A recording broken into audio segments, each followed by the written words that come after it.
Bugun sizlar bilan VS Code ya'ni Visual Studio Code dasturini C++ dasturlashtirishga o'rnatishni ko'ramiz. Buni qo'yib berganda birinchi turga mana saytga kiramiz.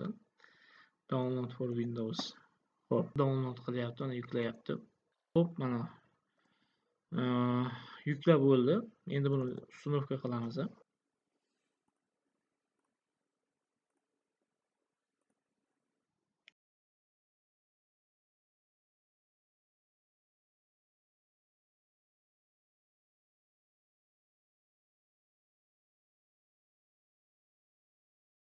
Extension qismidan, demak C++ demak search qiladigan bo'lsak, mana C++ chiqadi.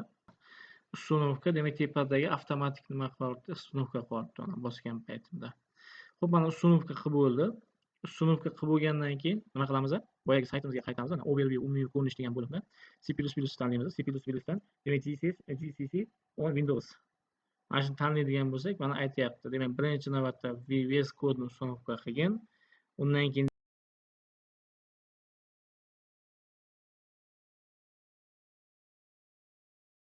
bosamiz.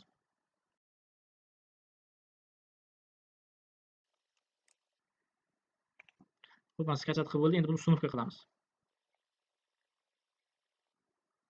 Dali. Xo'p, zaвершitni bosamiz. Demak, mana ishga tushdi. Xohlasanglar endi bu yopilib qoladigan bo'lsa, anda pustga kiradigan bo'lsanglar, mana pustda mana turibdi. MCS2. Xo'p.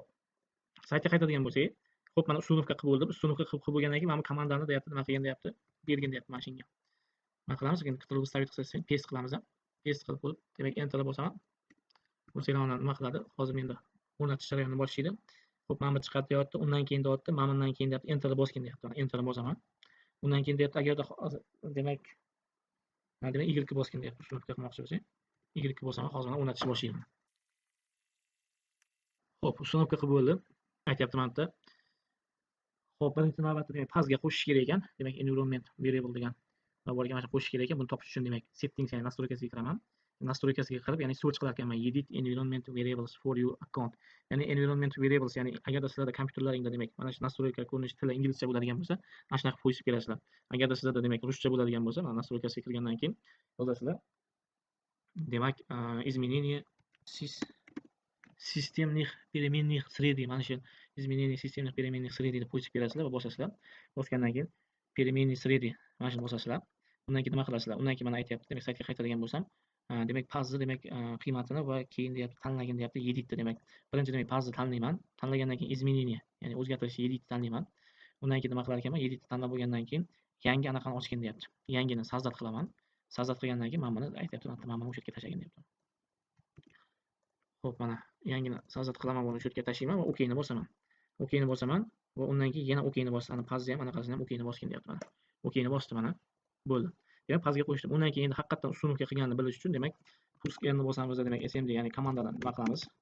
Chaqiramiz. smd komandani chaqiramiz deb aytyapti, komandaga deyapti, nima qilgan deyapti? Mana bergin deyapti. Haqiqatan uстановка qilgan bo'lsa chiqaradi. Xo'p, ko'radigan bo'lsanglar, mana demak 13.2 versiyasi uстановка bo'libdi. Endi buni ham yozib ko'ramiz. Xo'p, mana endi buni ham yozib ko'ramiz. Xo'p, mana demak hammasi demak uстановка qilib bo'lingan ekan. Bemalol endi nima qilsak bo'ladi? Mana shu VS Code dan demak yangi nimani yaratib, mana fayl new text yaratib, bemalol include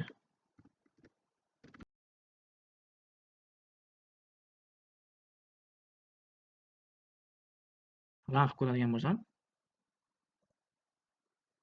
saqlanib qoladi. Mana saqlanib nima qilib bo'lsin? C++ bo'yicha. Variables work folder cannot